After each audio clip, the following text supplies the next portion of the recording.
Good evening. The Counseling Department would like to welcome you to the Junior Class College Information Night. My name is Misty Chapman, and I'm the counselor for last names P through Z. This evening, we strive to offer you important college-related information that will assist you and your child as you prepare for this major stage in their life. Although the actual process of filing college applications is still a year away, junior year is a pivotal time to meet graduation requirements and college eligibility. I'd like to begin by reviewing St. Mary's graduation requirements. In order to receive a high school diploma from St. Mary's, a student must pass and receive credits in the following courses. Passing grades are considered to be a grade of D- or higher. Students typically take 70 credits per school year, and the minimum number of credits needed at the time of graduation is 255. Students take courses each school year in English, religion, and social studies. In math, science, world language, and fine arts, students take the required amount for graduation and then can opt to take additional courses as electives. These additional courses fall into the elective credits total needed for graduation. During the spring semester of both sophomore and junior years, counselors provide families with a credit evaluation worksheet. This document is helpful in course planning and, if needed, any course remediation before senior year. Also, please note a minimum of 190 credits at the end of junior year is required for senior status. If you have any questions about your child's graduation progress status, please feel free to contact the appropriate counselor.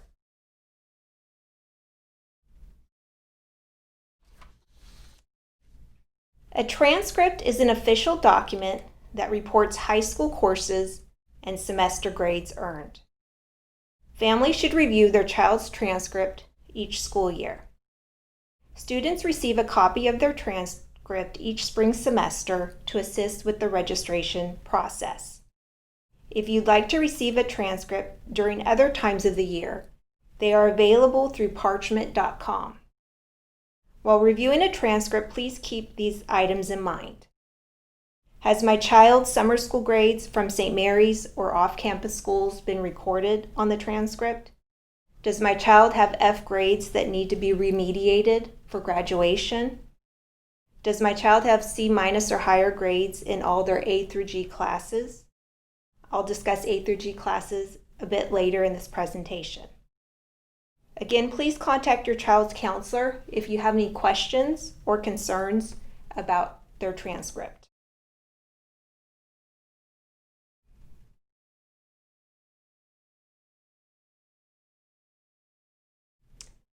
I'd like to take some time to review two paths to college.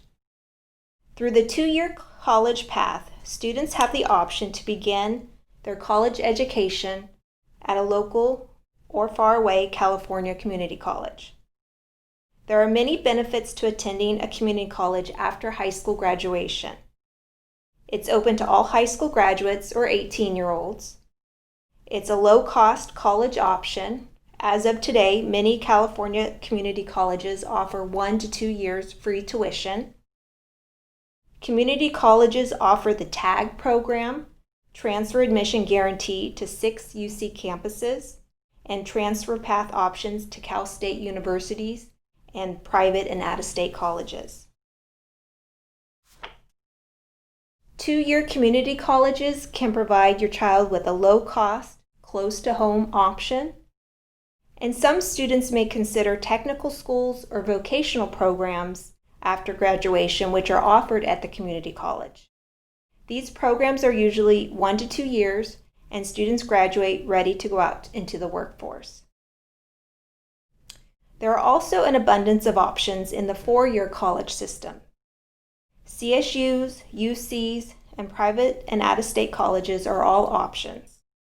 The California State University or CSU system is a public university system. Students with a minimum of 2.0 GPA, A through G GPA, are eligible to apply. The University of California, or UC system, is also a public university system. However, minimum requirements for admission are more competitive. 3.0 minimum A through G GPA is required for admission. Finally, the private or out-of-state universities do vary in terms of GPA and when to apply and course requirements. Many times tuition at private institutions is higher than the California public system. As you can see, this is a map of the 23 CSU campuses. Each school varies in size, location, majors offered, and campus activities. There are multiple campuses to choose from in the Bay Area, Southern California, and of course the Central Valley. Here is a map of the 9 UC campuses. Similar to the CSU system, UC campuses are spread out across California and vary in size and programming. We encourage families to begin the process of exploring colleges now through virtual means. As you begin the research process, keep in mind the factors that are important to you and your child, such as location, cost of attendance, campus size, and majors offered.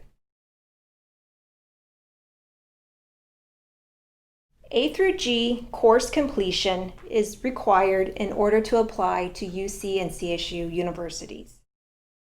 This list of courses is similar to the St. Mary's list of graduation requirements, although there are significant differences. In the area of math, 3 years minimum is required with completion of Algebra 2. In science, advanced physical science is required through completion of a chemistry or physics course. 2 years of world language is needed for minimum requirements. It's strongly recommended that students go beyond the minimum A through G requirements when they are able to. It's not uncommon for students to take 4 years of math or science or world language for CSU or UC admissions. Also, students must earn no lower than a C- in all A through G courses to meet minimum admission requirements. In addition to the minimum A through G requirements, the UC system also requires students to complete personal insight questions on the college application. The purpose of these questions is for the admission reader to learn more about the applicant through their own voice. Students must submit 4 of 8 personal insight responses. Personal insight questions are available now on the UC website. We strongly encourage students to begin working on their responses for applications either this spring or the summer before senior year. A few items to note about the UC system. They also have recently shifted to being SAT and ACT optional.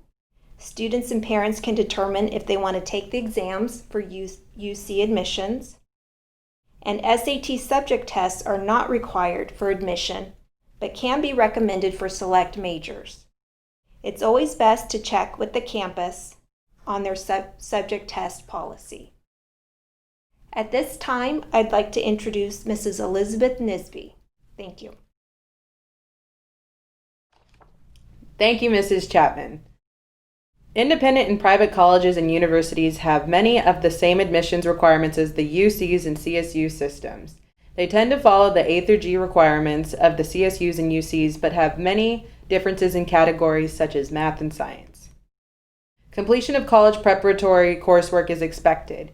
It is imperative that students take coursework above the graduation requirements to stay competitive in the application process. Check requirements for admission, coursework and testing for each college. Mrs. Davenport will discuss SCORE in more detail, but SCORE is a great tool to use for admissions requirements such as testing. College websites are recommended for specific course requirements. There are more than 75 private universities across California. SCORE is a great filter tool to explore each campus, and it even has virtual tours for select campuses.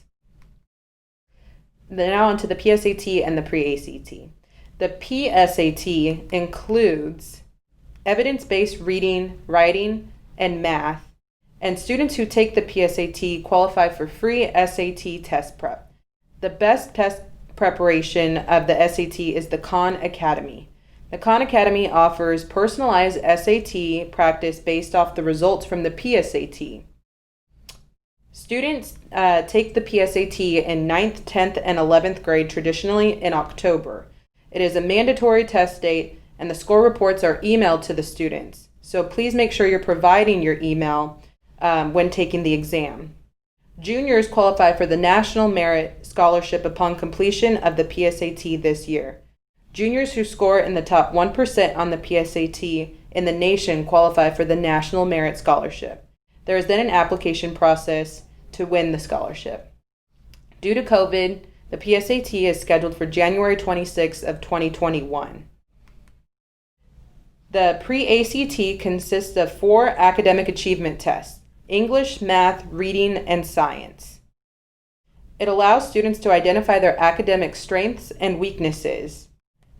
The PreACT is great prep for the ACT, and it is scheduled for March 10th, 2021, but this date is subject to change.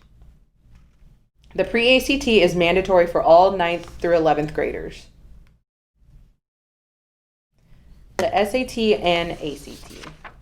Whether you plan on taking the SAT or ACT, consider registering for the official test in the spring on the ACT and/or the College Board website. The SAT offers dates in March, May, and June, and the ACT offers spring dates in April, June, and July, and all dates are subject to change. Students can receive personalized SAT test prep through the Khan Academy. They receive personalized study plan based on their past test results, and they are interactive problems and video lessons. Students also have access to full-length practice tests with timing, auto-scoring, and essay feedback. All of these resources are free to our students who take the PSAT. They receive an access code with their PSAT results. The ACT provides test prep online through their website, and students can access live classes through Kaplan, online practice tests, self-paced courses through Kaplan, access to order the ACT prep guide for ACT as well as ACT subject guides. All of these resources are available at act.org for various costs. The college search, where to begin? A question that many have asked. Students typically have a list of schools that they see themselves at. The better way to start with a list of questions, better way than a list of colleges is to start with a list of questions. What sort of learning environment do I do best in? Small classes, close proximity / interaction to faculty? Do I enjoy discussion-based learning?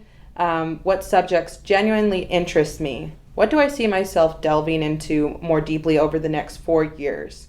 You don't necessarily have to major in biology or chemistry to go into a medical school. What sort of environment do I see myself in? Big urban cities, smaller rural communities, large public institutions. Think hard about the location because this is where you will learn and live for the next 4 years. You wouldn't think that location can deter you from a great school, but it can if you don't feel comfortable living there. You may feel now that you want to be at a university as far away from your parents, but think about being able to drive home for a home-cooked meal or to do laundry. You may feel that you would love a university next to the beach, but maybe you've never been to the beach in the winter. These are all types of things to think about. Finally, think about the social components that are important to you. Sports, clubs, study abroad, Greek life, internships, and commuter campuses. Again, Mrs. Davenport will discuss SCORE further, but SCORE is a great way to filter through many of these questions to get a list of schools that will fit your personal preferences as well as academics. And here is Mrs. Davenport. Thank you, Mrs. Nisby. As part of the ongoing college research process, we are proud to use SCORE. This comprehensive platform allows us to interface with students throughout every stage of the application process. Among its many features is a robust college search engine that allows students to be as narrow or as specific as they want. choosing things like majors, location, and size as parameters.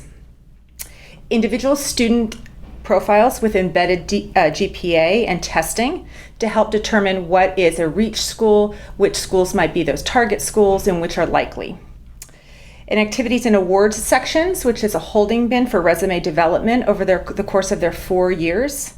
A college list management tool that counselors can view, and a parent and family access tool. Normally, on any given year, we would host upwards of 40 to 50 different institutions here on campus for presentations. Fortunately, even in remote learning, we are able to host these institutions weekly through virtual visits. We encourage students to take advantage of this valuable opportunity.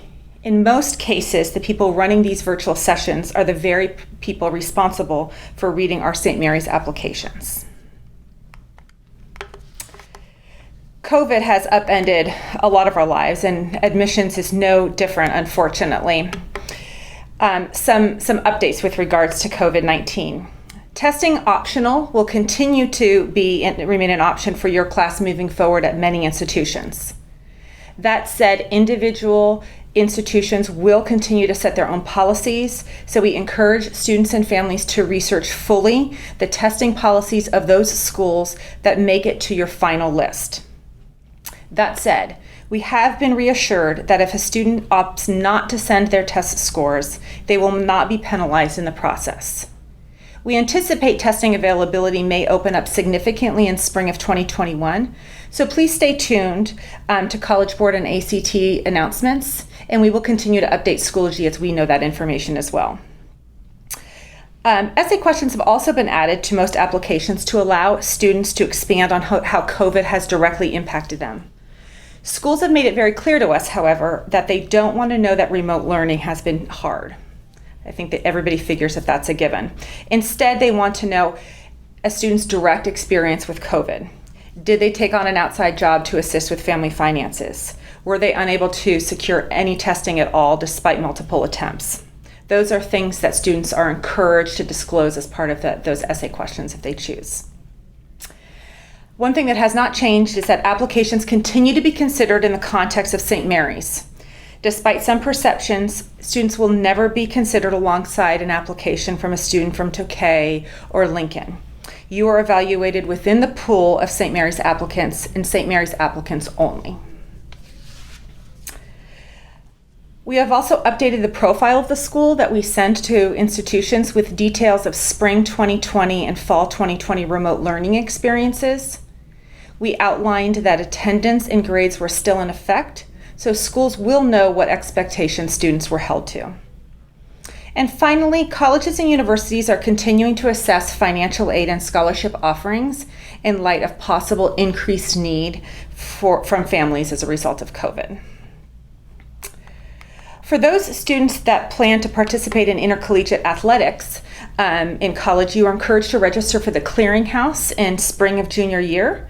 This enables the Clearinghouse to establish eligibility once a formal inquiry is initiated by either a coach or an institution on your behalf. And it requires St. Mary's to send transcripts twice a year, once in January and again in June, for evaluation. Please note that athletic recruitment mandates that students still apply directly through the university to be admitted. Sometimes students and families think that the process is done directly through conversations with coaching staff, and while that's part of it, a student will still need to formally apply through the Office of Undergraduate Admission and be offered an offer of admission in order to play for NCAA sports. So what can we do now to best prepare for the application process? For fall semester, we continue to want students to maintain their GPA, take challenging coursework and exceed minimums, as Ms. Nisby mentioned earlier, especially in areas of math and science. The more competitive schools are always looking for 4 full years of math and science. We encourage students to test prep through Khan Academy or through their own individual. Even 15 to 20 minutes a day can show marked improvement. Research, research, research. The time for researching schools is now. things like virtual visits, virtual campus tours, and when available, when COVID restrictions do lift, we encourage families to step foot on campuses and visit as many as possible, and continue to check Schoology. We often will post a lot of unique experiences and opportunities for our students on there. And finally, we ask students to continue to build their resume, continuing their involvements, whether that be athletic, fine arts, summer work, service opportunities, all these sorts of things continue to build the picture and the context of what admission representatives are looking at beyond just that of the transcript. For spring semester, it's much the same. We are going to ask students to continue to maintain their GPA. The PSAT has been moved to a January 2021 administration, so we will have all 9th through 11th grade students take that mandatory test, as well as the PreACT in March. These are the last opportunities for juniors to take it before they sit for their real official SAT in spring. We do ask families and students to consider taking those official first tests in spring, even though a lot of schools will continue to be test optional. For those students that want to take a test and are considering sending scores to schools, having a first pass at it in the spring of junior year is a good idea. Finally, continuing research opportunities. College fairs start up a lot in spring semester, so please take advantage of those opportunities. At this rate, it's unclear whether this will be virtual or in person, but regardless, doing a lot of kind of window shopping is a good idea to begin to weed out what exactly students want and don't want in the process. And then working on summer essays is also one of the big things that students can use over those summer months to kind of check off the box. We will send home the prompts, and then typically the English department will also work with students in the last quarter, work with juniors in the last quarter of this year on a common application topic. So getting a first pass at those is really helpful too, and will save a lot of time come fall. We ask you to bookmark our website. Our website can be found under the academic tab on the main St. Mary's page, and then from there you're going to hit counseling. On there are links to testing, to the score platform, to the NCAA Clearinghouse, the personal statement, and much more. We are constantly working to update that, so we ask you to continue to avail yourself of those resources. At this time, I'd like to turn things over to Mrs. Giannini to discuss financial aid and scholarships. Thank you, Mrs. Davenport. Hello, my name's Mrs. Giannini, and I run the scholarship office here at St. Mary's. Applications for financial aid and scholarships open up this December 1st for the next school year and are due back by February 1st. Applications can be found on the St. Mary's website under Admissions, Financial Aid, and Scholarships. Additional scholarships that require an essay are available outside the scholarship office beginning December 1st and also due back by February 1st. Please contact myself at extension 121 or Mrs. Kilby at extension 111 or email us with any questions. I want to thank you for attending tonight, and I hope you found all this information informative. Remember that we're here to help you, Mrs. Nisby, Mrs. Davenport, Mrs. Chapman, and myself. Thank you, everyone, and have a good evening.